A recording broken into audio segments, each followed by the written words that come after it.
All right, very good, guys. Thank you so much. My name is Prashant Kumar, and I'm from MyRealtyGains.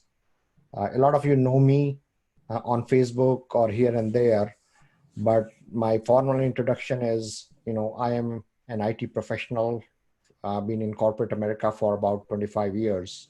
But for last 5 years, I've been doing real estate on the side, and I am a real estate syndicator now, even though um, I have not done a syndication deal myself. I have been part of GP groups. I did 1,200 units last year. I have done single family portfolios. I own myself 100 units. In addition to that, um, I have, you know, um, as I said, 1,200 units, which we did last year. And in GP capacity, like taking care of the whole deal. So, and we have done JVs in past ourselves. I'm just about ready to do syndication myself, and we are doing these lives events to in the interest of sharing knowledge with the group. And today I have my great friend Kishan Singh, whom I know for last couple of years.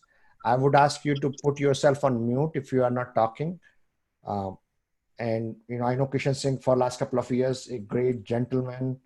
There are no words. I mean, there are no words which are enough to talk about him. But I will still tell the group what he has. He's a Microsoft certified engineer, but he's turned into successful entrepreneur and multi-business owner. He owns multiple gas stations, convenience stores, laundromats, and he has 40. He had 40 single family portfolio in North Indiana, but now he has sold that portfolio. He has about 20, actually 2,700 units in LP and GP capacity. So he's also, a syndicator, and he wants to do syndication himself, and he can talk about that and he spends a lot of time helping the community of investors, budding syndicators. So he has been a beacon of light for all of us. And I mean, whenever I have a question, I just call him all the time, and he never says no to any, if I take half an hour, 1 hour, 1.5 hours, he would always help us as much as he can. He owns various uh, agriculture, commercial, and residential properties in India also. I mean, we can talk about it all day long about him. But having said that, he has the biggest investors group on Facebook. Sort of a lot of people know about him. So I called him today to talk about passive real estate investing. And I'm sure today's presentation would be very fruitful for everybody. I would let Kishan Singh ji take over from here and share his experience in real estate and in about passive investing specifically. Kishan Singh ji, all yours. Hello. Thank you, Prashant. Thank you very much for the good words. And thank you, everyone else who took time to come to our meetup here today and took time out of your precious time. So my name is Krishan Singh, and normally I am known by K.K Singh. That's kind of my American name, short name, and easy to pronounce as well.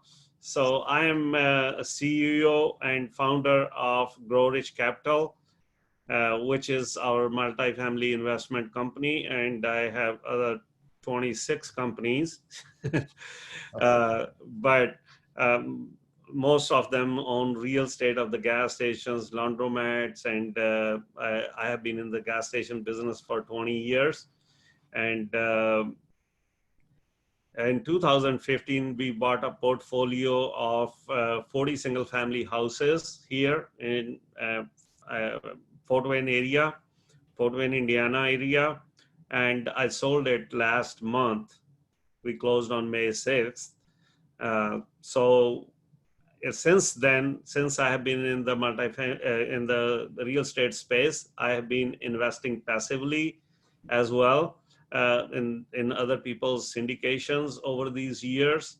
I also coach students on multifamily, and I own 205,074 units as a LP and a GP. Last year, I started being a partner, equity partner on 3 deals and in different parts of the nation.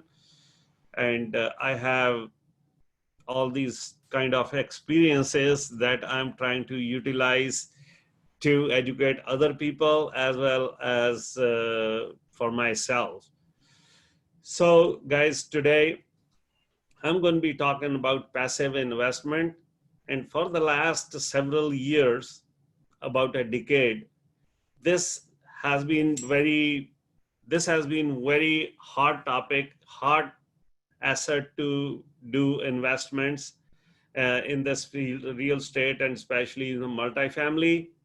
And including me, a lot of people do not still know how to invest. Over these years, there has not been much education to educate the passive investors.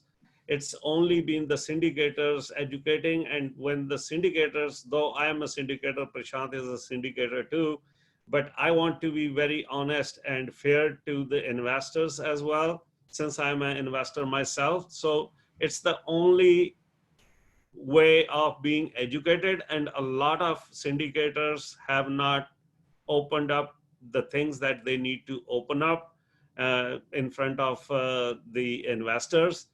And there is this PPM is like 100 pages legal language, and a lot of investors don't have enough time to read all those papers and understand also. And it's not even viable to take it to an attorney and spend thousands of dollars just them to read, because the syndicators are not going to change a word in it.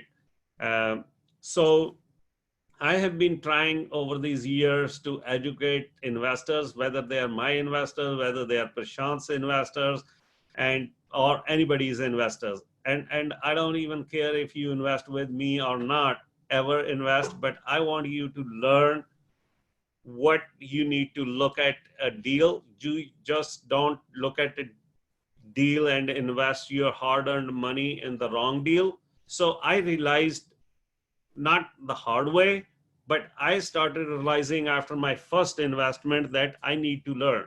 So in my first deal, I thought, okay, let's invest in multifamily, and this guy has a deal, so let's invest. So I invested 50,000 of my hard-earned money in a deal with an investor I had never met, never visited the property, and I just gave him a check. So thank God, I still get paid my preferred return, and he became my friend after that. And even my son is working for him now. But it was just, I did it by chance. I didn't do my research. I didn't do my due diligence. And soon after that, I realized after investing that money that I need to be more careful with my money. I need to learn more. So I started learning back in 2015 about the multifamily and kept learning. And even today, after about 5 years, now I'm coaching, and I also try to share my knowledge with other people on my Facebook group, which is 10x Multifamily Investment Group, and we have about 5,000 members in that group, and a lot of good people share their knowledge every day with the newbies, and newbies also share their experiences and their experience. So over these years, talking to syndicators, talking to investors, talking to other people in the field, I have prepared a list of questions that investors should be asking before writing a check. So I'm going to share that information with you today. I had it on a Word document because I had never presented that, though it is on those 42 questions or 43 questions are on our Facebook group as well. Not a lot of people have downloaded those there, but now to present here today, I converted that into a PowerPoint presentation so that I can share with you today. So I'll be happy to share those questions with you. And it's about 8:20. So for the next 25 minutes, and after each slide, I will give you time to ask questions. Is that okay, Prashant? That is okay. Yeah. That is Okay. yeah. So there aren't too many slides. So after each, so I don't want you to forget if you have a question, but you feel free to type it in the chat box as well. But I'll give you a chance to ask any questions if you have, and I'll go over and share my screen with you.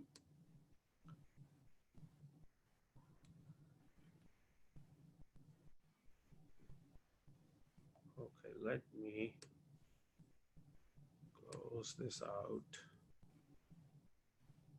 And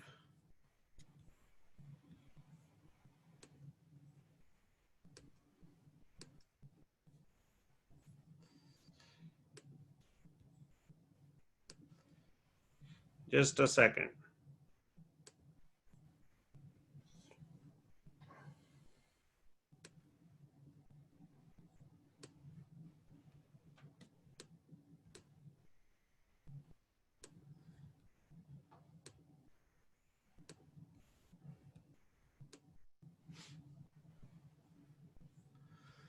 So can you guys see my screen? Yes. Okay. So as I said, these questions are, even if you are trying to get on somebody else's deal, you would need the same questions. You would need the same questions to ask the syndicator. So it's for active as well as passive investors. So first, the most important question is the track record of the experience of the sponsors. You want, as an investor on somebody else's deal, you want to know who are the sponsors, how long have they been doing these deals personally, not by raising money or finding the deal and selling to. You want to know if they have if they have enough experience, they have turned around one deal, or they at least they have bought and sold any of those deals. So you want to know how many deals they have done and their company as well. So it could be me and Prashant. Prashant might have done, I might not have done any deals so far. So, but at least you want somebody experienced in the company who has gone through the life cycle of the multifamily. So what next is, what happens if there is one sponsor and something happens to him? You never know. So who are you going to contact if it's just a individual sponsor? Or he gets incapacitated, so he's unable to perform the duties of a syndicator. So who is going to be responsible? So those are important things. Let me admit here. No. You can do the presentation at the bottom. Yeah, but I'll have to. No, no, I'll let you do what you are doing. Don't.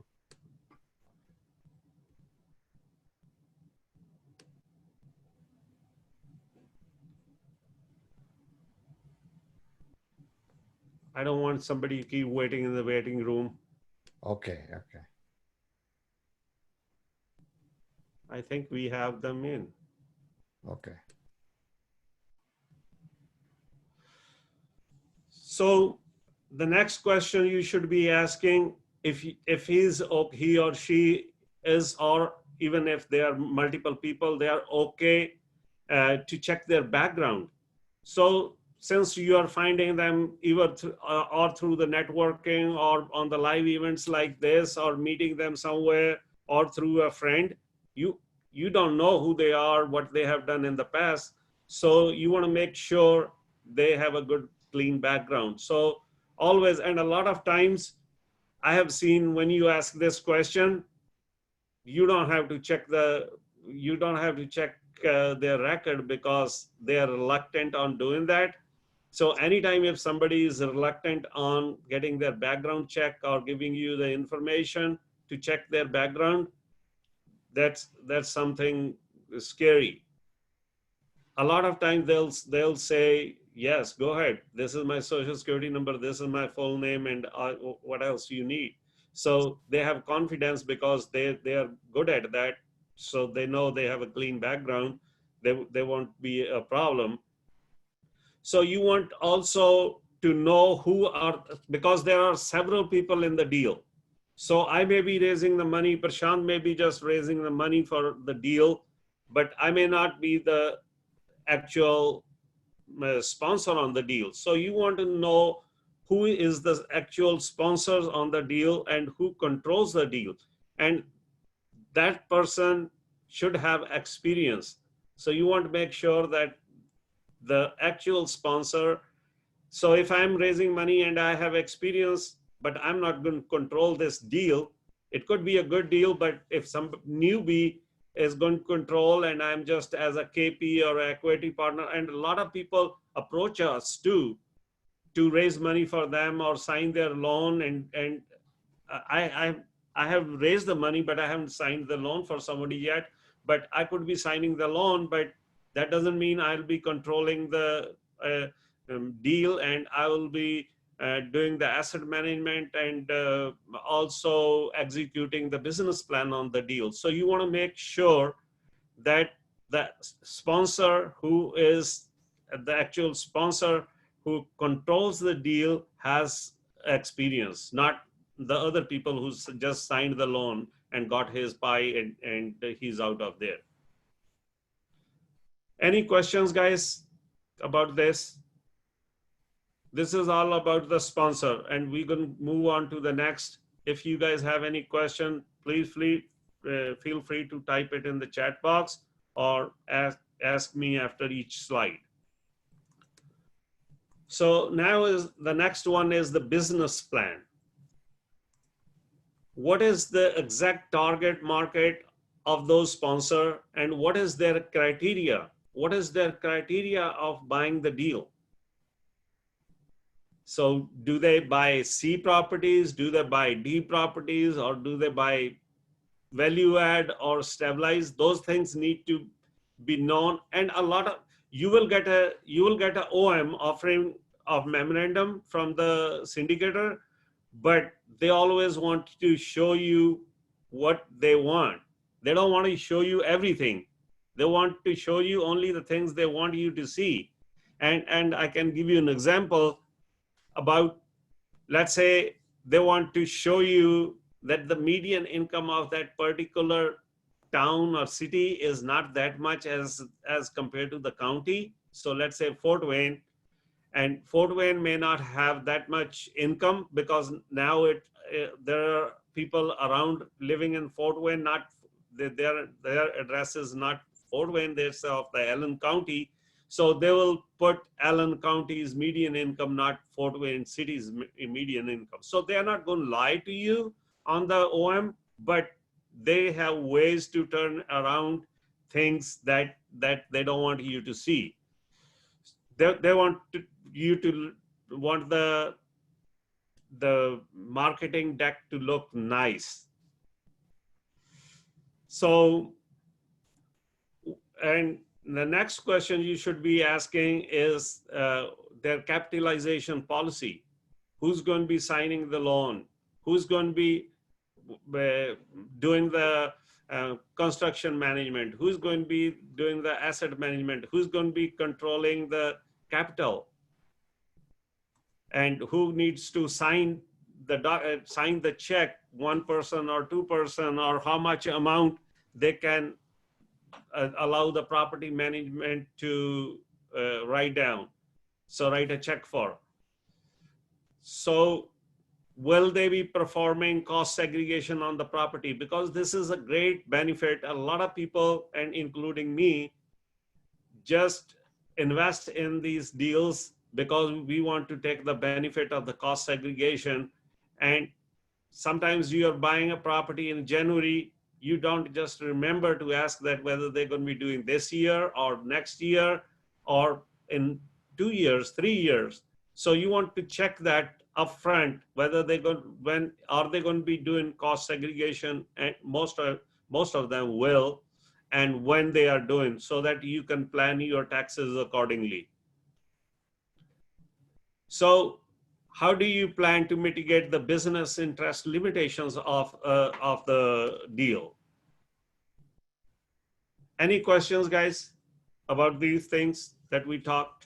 So there is a question, what is there any preferred resource to check for doing the background check? Oh, there are several websites. You can do background check. I have never checked. I didn't have a chance to check because most of I make a relationship with networking before. So, but I always ask this question. I always ask them this question, and I can give you one website, but I think there are a lot of websites where you can do. Yeah, there are a lot of websites, and I will look for it and maybe respond back. I have done some background checks for doing some business with other partners, so I'll mention it in the chat window. Okay, great. Yeah, can you please post the link? Yes, I will do that if I find it. Yeah, no other questions, sir. Yep. Okay. Yeah, Prashant will take care of that. And I also have seen a lot of websites to do, but I have never done, honestly. I do with my employees. I ask them to bring their own report from the police, so they bring their own reports, so I don't have to go out and do the check on them. So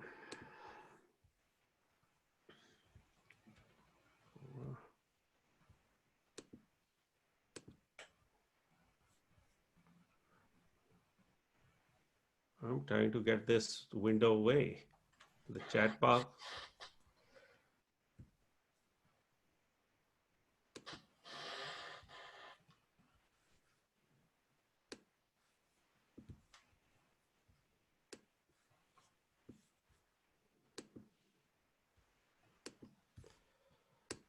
All right, guys, we'll keep moving.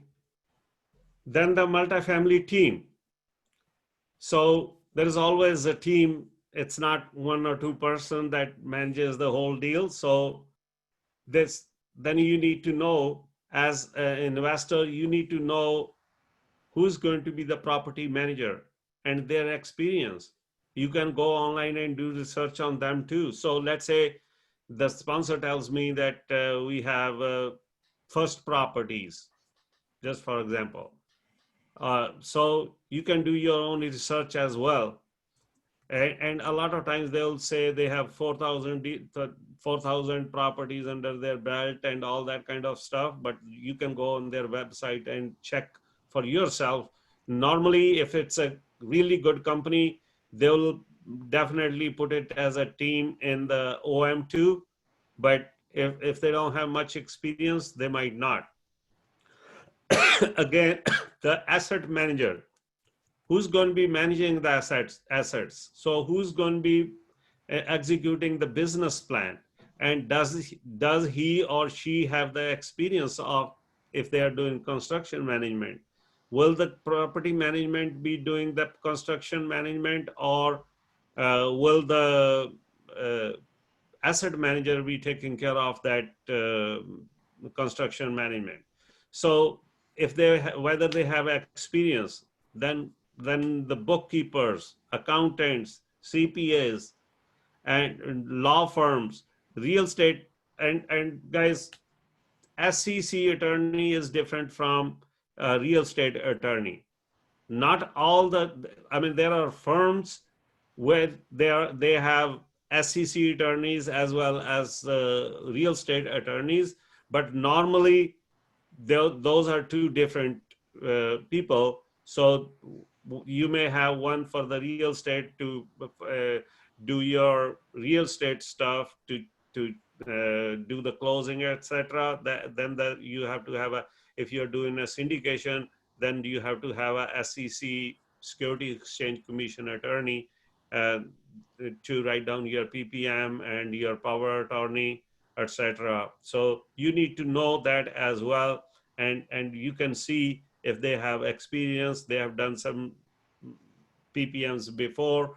And I suggest you always, if not take it to the attorney, just read, take time. You're spending your hard earned money, just take time.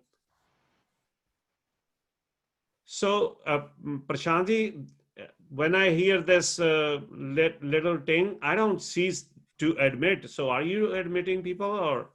No, I'm not. I'm not seeing. I'm not hearing that thing at all. Okay, I heard it, and he's logged in already, he or Was she. it okay? Okay. Yeah. If he's logged in, then it's good. I mean, Yeah, maybe we don't put them in the waiting room. We directly let them in because yes. Yeah, I'm not sure how it is set up now. I mean, if you see okay, somebody waiting, then admit them. If not, then okay, yeah. If I see, I'll definitely. yeah, yeah. And I hear that ting noise, Okay. Okay. so that means somebody is there Yeah. at the door. So, guys, I was talking about the PPM, and I'm going to talk further things that are hidden in the PPM, or these days, those PPMs are scary. Believe me, those PPMs are scary. Those operating agreements are scary. And there a lot of syndicators, I'm not going to say everyone, a lot of syndicators are playing games with those, which not even an expert investor would know. And Prashant can verify that too. That is correct. Yep. Yeah. I mean, a lot of people are writing language to protect their personal interest quite a bit in the PPM. I mean, that's the purpose of PPM, but they overwrite that language, which, I mean, as an investor would make me feel very scared, uncomfortable. But even then, investors, they sign up for the PPM because they know that, because we have personal relationship, they still end up signing them up. But make sure to read it yourself. I would highly suggest to read it yourself. You don't take it to the attorney unless, I mean, you can clarify a lot of that stuff with the syndicator itself, and I can give you one example of it. And I will give you example when I get there in a minute. But there are so many things, and that you can just print that PPM, take it, and then highlight and get back with the syndicator and ask those questions. And they're not going to lie to you. They're not going to lie to you, but they're going to try to hide that. And you can even verify those things with the attorney as well. So you don't have to have the attorney go through all the 100 pages. You can take some notes and clarify those notes first with the syndicator, and then if you want to spend some money, uh, do also get your attorney's advice on that as well. So next is the investor relations. So who are you need to know who are their typical investors. So do they have retail investors? That means you, me, and Prashant, and every one of us here putting 50,000 or 100,000, or do they have family offices, or do they have some big investors? You want to know, because the reason why you want to know, because those big investors or family offices or some bigger groups, they're going to have better terms than you would get as a retail investor. So make sure that you get the same terms as well. So when you ask them that if you have any, what type of investor you have, and let's say he says, oh, I have KK and he's got $1 million in the deal, you can always ask, what terms does he get? And if you don't ask, he's not going to tell you that what terms he gets. So you can verify those things, and if he has institutional, let's say it's a bigger project, he might have institutional investors in the deal, and they will have a lot more control over the sponsor than anyone of us would have those kind of controls, or they may not have voting rights or they may have voting rights, but they'll have a lot more control over the deal than sometimes even the sponsor. So you might want to check those and verify those questions. And also you can ask the syndicator about their other investors, and also about your previous investors in the previous deals. Get some names. I mean, I'm sure they're going to give you those favorite names, but you can still ask them question, talk to them, how long they have been invested, are they getting their preferred return on time, what kind of communication. So that means before you invest your money, you would know that they're giving you quarterly reports, they're giving you access to financial, they're giving to access to a lot of things, or they're not giving you anything at all. Are they paying preferred returns on time, and how they're paying you preferred return, whether they're sending a check, online payment. You can ask so many questions, even if they are their favorite ones. And I'm sure syndicators will give their favorite ones reference, but you can still ask them so many questions that they'll have to answer. And also you can know a lot about their communication and investor relationship before you invest with any one of them. So also what kind of communication they have. Do you get an access to their cell phone?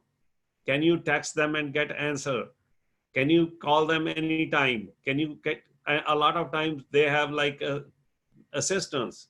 You never get to a syndicator. You always get an answer from the assistant.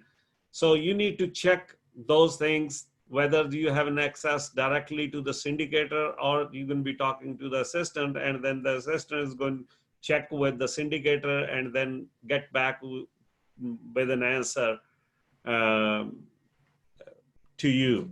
So you may want to check those things up front. Any questions, guys, about this investor relationship? Yeah, I don't see any questions. Are you guys following what I'm saying? Let me ask you a question. Yeah, I think everybody is listening, and let me ask this question. Since they are not asking question, I'll ask question. So how many of you have invested in syndication deals before? Just write your name in the chat box. And Prashantji, I won't open the chat box. Yeah. Just tell me how many or who have invested. Yeah, I mean, yes, Walter says he has done it. Of course, I have done it. Anybody else has put in money in others' deals as passive investors? James says not yet. Okay, so I'm going to ask you this question. Yeah. Are these, whatever we are talking about, are these things helpful to you if you are investing in the next deal? Yeah, Eric says he has invested. So the next question again from KK is, are these questions making sense to you for your next deal? And are they helpful? Are they helpful? Right, yes, if you think, or no, if you think no. But yes. I want to answer from everyone. Yeah, Mon says yes, very helpful. James says yes, very much. Eric says yes, very good. Here's some participation going on, right? So let's say, so now you guys ask me some question. I'm sure I have covered all these things in here, but still you should have some questions. You should still have some questions that I have not put in these things, that Yeah. you want to do this or this. See, these are common sense questions that KK has put in here, but I'm sure what he's asking is, is there anything else that you would like to ask? These are common sense, but many times you don't know what is common sense because we don't know what is involved in syndication. That's why it is important to know these questions and verify the answers. Okay, let's keep moving. Yeah, let's keep Now, moving. now you want to ask some questions about the property. And as I said, you will get an OM, and the syndicator wants to put it, they want to paint a rosy picture like this one here on the left. So they may not tell you everything about the property. Excuse me. So you need to ask them, why do they like the property? And also, if they had got the appraisal done, whether the appraisal is equal to the price, the purchase price, or over the purchase price. And if less than the purchase price, definitely they will not tell you. If it's $1 million over, they will put it in front of you on every page, that $1 million equity built into the deal. And guys, again, I want to tell you that these properties are based on the NOI of the net operating income of the property. They are not based on the appraisal. So even if the appraisal comes $1 million, sometimes it's a marketing point. It's a marketing point because they think, everybody thinks like as your own own house, that, oh, the appraisal came higher than what we are paying for, so it's a really good deal. But in multifamily, it's not like that. The reason is the multifamily properties are sold based on the cap rate and the net operating income, not the appraisal. So it's just to tell you that this appraisal came more than what we are buying is like a marketing tactic. Isn't that true, Prashant? That is actually 100% true. I mean, you would never buy property based on appraisal. Appraisal is for the lender to make sure that the property, I mean, in this area, property will hold the value. That's what the lenders use for. But syndicators would never use uh, appraisal to evaluate the value of the property, and they cannot. It just doesn't happen. Appraisals are typically done by lenders, which is at a much later stage. We have already gone into the contract, and typically only the financial contingency is left. uh, Everything else is done. So appraisal is like in the middle of before the closing, like a month before the closing. The next question you should be asking about their business plan on the deal, and their key actions and their timeline. They may be renovating the property, but they may take like 5 years to renovate the property. You want to know upfront whether they're going to be uh, renovating the property in a year, 2 year, and if there is going to be any. And also you should be asking them what kind of loans they're getting, what kind of financing are they getting. Are they getting, I'm going to be talking about that later on as well, but as an investor, you want to know those things as well. So then what are the key functions, their plans, their routines to stay on the top of the apartment manager, whether they are going to be doing weekly calls, bi-weekly calls, monthly calls, and I have seen sometimes they don't do even quarterly call. I have seen syndicators, they don't even do quarterly calls. And those things are important. They just call as, so they basically they give the buy the property, give it to the property manager to do whatever they want, and they start moving to another one to buy another property, raising more capital and buying another property. They don't look at the property they have bought already. So they don't do calls every week, asset management calls with the property manager, and they don't know what's going on the property for themselves. And if they make weekly calls, they'll definitely know how that is performing on the property is performing, who is the your staff on the property, who is the leasing manager on the property, what is going in apartment number 103, and has this property been rented, what are the marketings the property management is doing. So you need to be on top of it. And the syndicator, the asset management, whoever is on top of this is definitely going to make more NOI. So do you factor in anticipated expense reduction into projections? So a lot of time, a lot of syndicators, not a lot of, maybe some of the syndicators use the broker's pro forma, which should be thrown away before they do their own due diligence, but some of them do.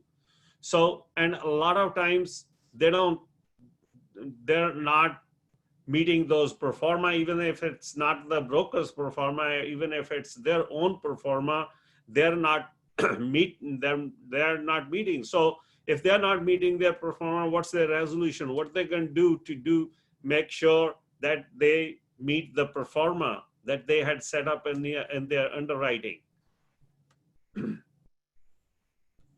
So I have two questions here, Okay. Kishan. Okay. One is it acceptable for a sponsor that does not have a lot of upfront money to offer all or part of the acquisition fees as skin in the game? Okay. I'll answer this question in a little bit. Okay. The second question. Okay. The second question I have is what questions do you ask when deal performance is behind projections? Okay. The first question I would ask, why is it? Whether it's there is low occupancy, whether they're getting traffic to the property, whether the property management is performing on budget, or sometimes there are unexpected expenses as well. And I can give you an example on one of our property. We bought this property last year, and the gas pipeline burst, and since it had bursted twice before, the city wanted us to replace the whole pipeline, and it was a main pipeline, and it costed us $50,000. So that was an unexpected expense that took our NOI down. So it could be carelessness of the property manager or asset manager, or even unexpected. There could be the best property management and the best asset management, but unexpected expenses. Sometimes the inspectors in the beginning didn't do a pretty good job, or the syndicators didn't do a pretty good job betting the inspection of the property, etc. So those could be the reasons. And then you can ask, what steps are they taking? If it's the management, are they changing the management? If it's the staff, are they changing the staff? And if it's an unexpected expense, then even they have to give you an answer, what is the reason and how they're dealing with it. Does that answer the question, Prashant? Yeah, to me, yes. Okay. But if anybody has more question on that, they can ask. Okay, and I'll answer the first question in a little bit. Okay. So, how do you plan to manage the cash flow? So once the property is under management and it's cash flowing, and how would it be managed? And that's most important. So, and of course, there's going to be preferred return, and there could not be. Normally, all my deals I have invested, and there is always a preferred return.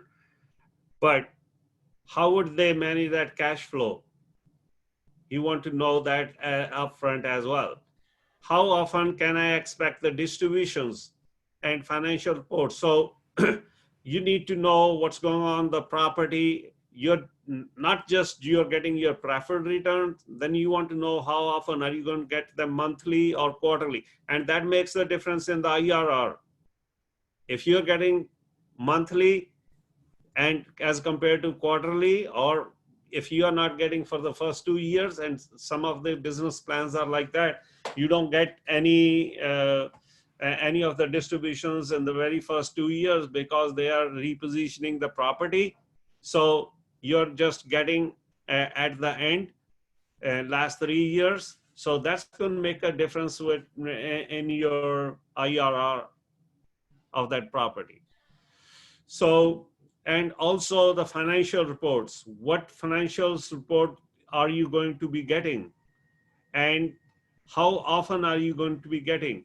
I would say every month. You need to know every month how is the property performing, what is the NOI on the property, and you should be getting all those. Or you could, a lot of syndicators these days have portals, so they upload those to the portal, and you can, whenever you get time, you can log into your portal and pull down and download the financial reports and look at on your own time, not just by email. Just you can download from the portal as well.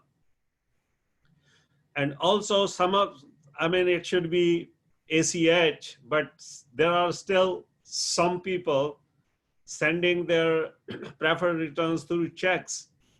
So those could be delayed sometimes. You could miss it sometimes. It could be lost as well if you don't track them. So you want to make sure that those distributions are sent by direct deposit to your account. And next, do you factor any anticipated expense reduction in the projection? So a lot of times you will see in their underwritings that there are expense reductions. So, but you want to make sure why those expense reductions are there. So how and what are they going to do to reduce those expenses? Are they going to have less payroll? Are they going to have less maintenance? Are they going to fire one maintenance guy and keep just another? So you want to know what's going on and how are they going to do, and are they not going to spend money on the marketing? So basically, if they have a plan in reduction of the expenses, you need to know how they will do it. And it's a lot of time it's just writing in the OM that we're going to be running this property at 36%, which is normally not the case unless it's a property and a bigger property. Normally, the expense ratio is 50-50. So you want to know that as well. So just a time check, sir. We have it is about 8:54 Eastern. Okay, I have got 8:54. Okay, yeah. I got a couple of slides left. Okay. So I'll go a little faster now. Yeah. So what kind of offering is it? Is it a 506B or a 506C? If it's a 506C, only the accredited investors can invest in that deal. If it's a 506B, sophisticated investors can do that too. So what is the preferred return? And the waterfall splits. What kind of waterfall splits? And normally they don't mention those waterfall splits in the OMs. And are there any hurdles to meet? So this thing is very important. I'll give it 2-3 minutes on this. Preferred return on or off the capital. And Prashantji, recently you might have heard this, because a lot of syndicators are doing the preferred return off the capital because the investors are not reading the PPM and the operating agreements. Okay. So that means if they returned your $4,000 out of your 50,000, so your equity is reduced to 46,000 instead of 50,000. So this is very important, that your preferred return should be on your initial investment. That's if you invested 100,000 till the end, you should have 100,000 basis in that deal, other than cost segregation if you took those depreciation, etc. So your preferred return should be on the equity, not off the capital. So you should know about the sponsor fees involved in the deal. There's an acquisition fee, there is a sponsor fee, there is a refinancing fee, there is a sales fee. So you want to know all those deals up front, and all those fees are not listed on the OM either. So you want to know what are the sponsor fees on the deal. And you want to know the average return on the project, IRR on the project, the target equity multiple. And you also want to ask them a question which is not listed here. What were their returns in their previous deals? Are they performing on the pro forma? Are they paying all the preferred returns to their investors? So these are the things that are normally in the offering that are hidden. Not everybody knows all these things, and they don't ask questions, especially the return on and off the capital. It's very important, and a lot of syndicators are hiding this in all those 100 pages. There's a question here. Do you look at accrual and compounding? Yes, this is an important question. Yeah, it's not mentioned in here. That needs to be looked at too. Yeah. Okay. So I think this is the last, almost the last slide. So I'll go. So some of the questions are duplicated. So, and we already discussed this. If the performance is below expectations, what are they going to do? Or delays in the distributions or report issuance? You need to know what are the resolutions. What can you do to resolve those issues if you're not getting your preferred return on time, or you're not getting your reports on time, or you're not being communicated.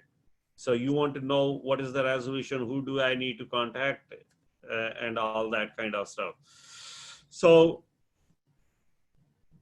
you can also ask this if they have a liquidity option. So let's say 2 years down the road, you need that money back for some reason, your personal reasons. Can you get that money back? Which is not an option on most of it, but some people, they do have these options as well. So, but you can check this clause if there is a buyout option clause in that PPM. And sometimes the sponsors buy you out. Sometimes they can have some other members buy you out. So you need to check that too. So did they do, you must ask this question as well, sensitivity analysis, and do they know what's their break-even occupancy? So at what occupancy are they going to break even? They're not going to be in profit or loss. Ask them if their underwriting they think is conservative, which most of them will say, but test it on your end as well, whether it is conservative or not. And there are several ways to test that sensitivity analysis. I don't have time to explain those things now. So maybe some other time we can do that. So ask if they had any failures. Ask if the sponsors had any failures before, and how did they resolve, how did they dealt with those failures. And if the sponsor is honest, they will definitely tell you those failures, if they had any failures and how did they resolve. If they are not very honest, and every real estate syndicator or investor will definitely have had their own share of failures. Nobody can say I have always been successful, I had no problems. So that is the uh, trustworthy question that they should be answering and telling you upfront if they had failures and how did they dealt with it.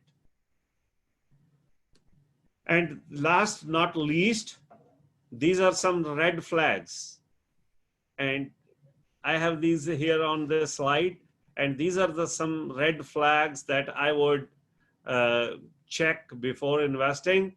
So if they haven't had a successful syndication background, and none of the syndicators in the deal have had a track record, or they have been through the full cycle of the deal, and a lot of them haven't, believe me, because most of the syndicators have erupted between last 5 years. So make sure they have turned around some deals, they have had a track record of buying and selling the properties.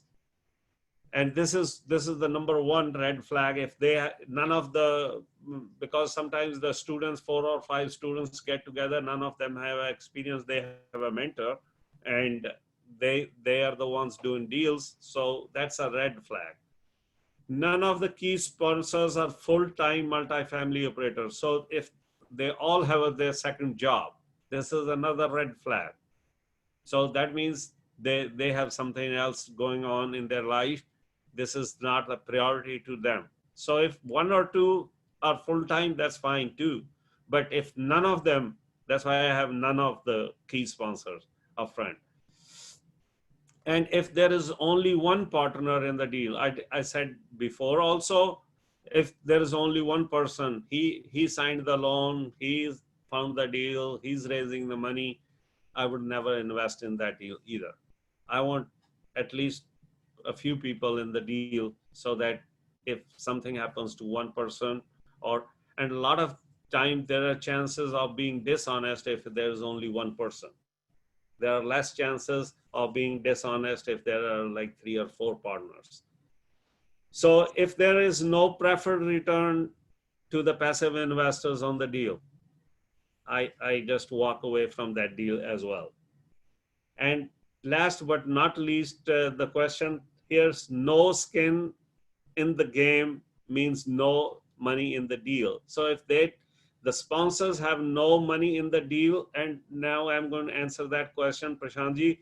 If they want to just use the acquisition money, they can, but I would still want them to invest some of their money, 50,000, 100,000 at least, in the deal, so that they have a skin in the game, and they feel that they don't just play with other people's money straight.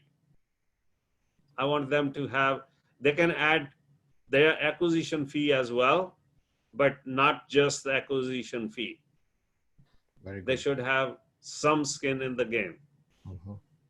Depending on the size of the deal, at least 50,000 equal to you, what you are investing, they should be investing in the deal as well. Yep. That's it for tonight, and it's time for questions. Feel free to ask me any questions. Does that answer the question, Prashantji?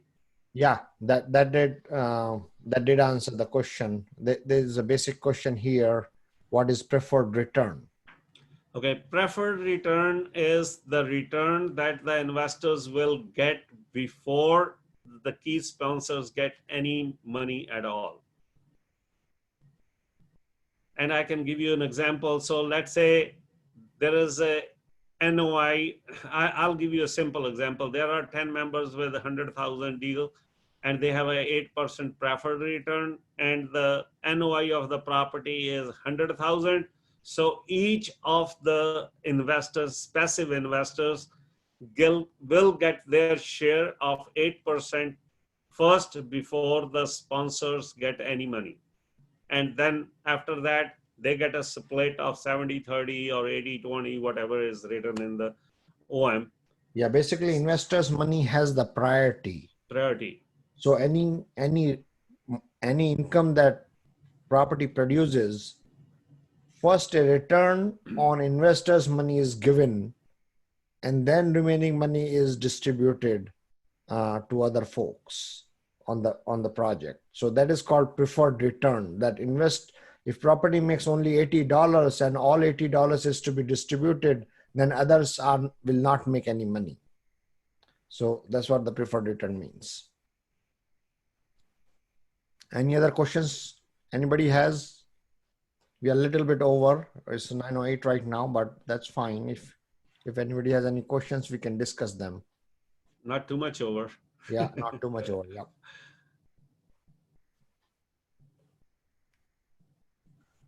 How do you suggest getting experience as a syndicator? 2 or 3. Sorry, you got cut off, sir.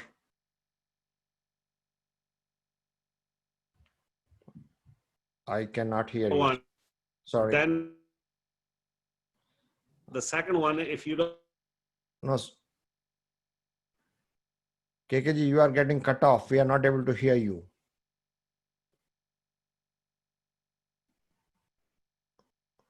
Spend some time with him, learn from him, work for him for free, and then you will learn.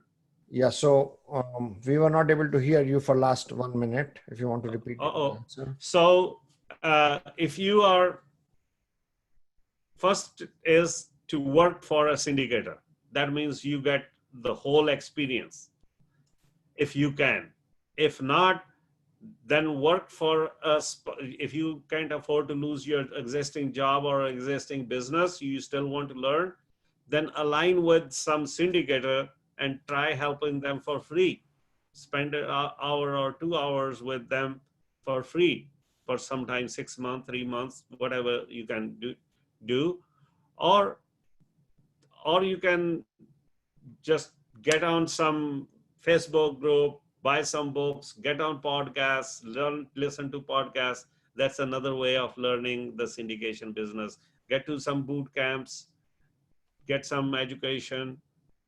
That's another way of doing it. But the best is to practically do it rather than just reading it on the books or talking to other people or listening to podcasts. Yeah, so I will just give an example here. I can learn all about swimming, right? I can read the books for a year. I can listen to all the podcasts about swimming, but I will not know anything about swimming unless I jump into water, right? So the best thing what KK is saying is the best way to learn is hands-on experience. How you get that hands-on experience is your relationship with a syndicator.